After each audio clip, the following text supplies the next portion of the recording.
तांबोळ येथे स्तनपान सप्ताह साजरा झाला। अंगणवाडी सुपरवायझर सोनाली भनगडे यांनी महिलांना केले मार्गदर्शन। अकोले तालुक्यातील तांबोळ गावातील भांगरे वस्ती या अंगणवाडी केंद्रामध्ये स्तनपान सप्ताह कार्यक्रम संपन्न झाला। या कार्यक्रमाला उपस्थित सर्व गरोदर माता व स्तनदा माता यांना स्तनपान, स्वच्छता, आपले आरोग्य व कॅन्सर विषयी माहिती देण्यात आली। तसेच महिला व बालकल्याण विभागाच्या इतर योजनांबद्दल माहिती देण्यात आली। तसेच 6 महिन्याच्या बाळाचे अन्नप्राशन कार्यक्रम घेण्यात आला। गरोदर मातेचे ओटी भरण कार्यक्रम घेण्यात आला। ब्रिटानिया कंपनी मार्फत गरोदर व स्तनदा मातांना चिक्की वाटप करण्यात आले व स्तनदा मातेस कडीपत्ता रोप देण्यात आले।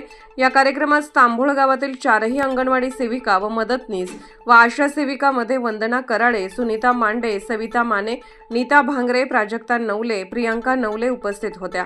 कार्यक्रमाचे नियोजन अंगणवाडी पर्यवेक्षिका श्रीमती सोनाली भनगडे यांनी केले व अतिशय अभ्यासपूर्ण माहिती पालकांना दिली। यावेळी ब्रिटानिया न्यूट्रिशन फाउंडेशन या कंपनीचे अरविंद धोंगडे यांनी चिक्कीचे वाटप केले।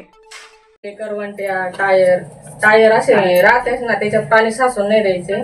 म्हणजे 7 दिवसापेक्षा जास्त दिवस पाणी नाही साचून द्यायचे। आपले जे भांडे आहे ना, मोठे टिपाड आपले म्हणजे साठवायचे भांडे आहे ना, ते 1 दिवस कोरडा दिवस पाळायचा। सगळे साबणानं स्वच्छ किंवा काहीतरी लिक्विडनं स्वच्छ धुवून काढायचे आणि 1 दिवस पूर्ण म्हणजे भरायचेच नाही, डायरेक्ट कोरडे होऊन द्यायचे। दुसऱ्या दिवशी सकाळी भरायचे, कारण त्याच्यात आहे ना या दिवसाला लगेच मच्छर किंवा डास तयार होतात आणि ते डास जर आपल्याला चावले त्याच्यापासून डेंग्यू आपल्याला बाळ कसं राहतं, उपाशी राहतं, पुन्हा त्याला त्याची रडतं। ते मग रडायला लागल्यावर समजायचं आपल्याला त्याला त्याची ताण झालेली नाही, त्याला पुन्हा व्यवस्थित पाहतात आणि त्यांना दूध येत नाही, त्यांनी दूध येण्यासाठी प्रयत्न करा। भाज्या जे तुम्ही भाजी करता पातळ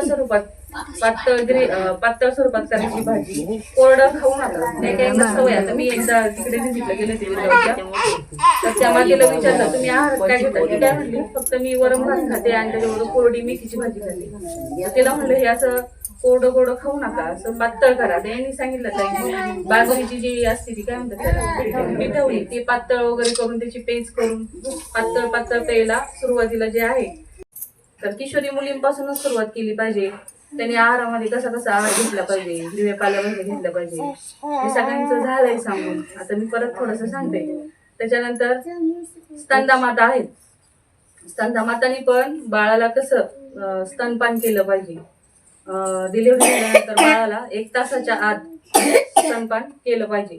1 तासानंतर आणि नंतर 6 महिन्यापर्यंत आपण बाळाला काय करतो, निव्वळ स्तनपान देतो आणि त्याच्यानंतर 2 वर्षापर्यंत 6 महिन्याचं बाळ झाल्यानंतर त्याला वरचा आहार द्यायचा आहे आणि नंतर 2 वर्षापर्यंत आपण स्तनपान आणि वरचा आहार हे दोन्ही पण चालू ठेवायचंय, जास्तीत जास्त 2 वर्षापर्यंत। त्याच्यानंतर आपण बंद करू शकतो आणि ते शक्यतो बंद करायचे आपल्याला 3 वर्षापर्यंत जास्तीत जास्त पाजू शकतो आपण।